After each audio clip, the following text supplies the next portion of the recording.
दा बे 3 लाख थाखाखौ मोननानै आङो बहुद गोजोननाय मोनदों।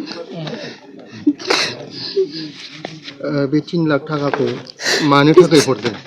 बे 3 लाख थाखाखौ सारा आंनि गथ'खौ इन्जिनियार फरायनो थाखाय हरदों। खुलुमबाय, आं टिन्टुस्राम सियारिनि बिमा। आङो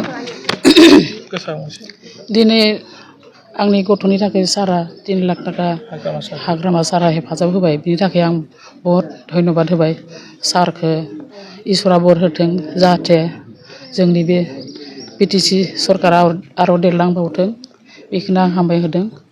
आरो बे आं बहुत थाखा फैसायाव अभाबाव गोलैना दंमोन, दा बे 3 लाख थाखाखौ मोननानै आङो बहुत गोजोननाय मोनदों। बे 3 लाख थाखाखौ मानो थाखाय हरदों?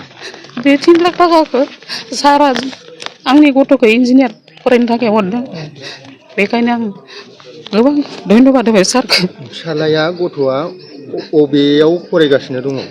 गथ'आ एनआइटि सिलचराव दङ।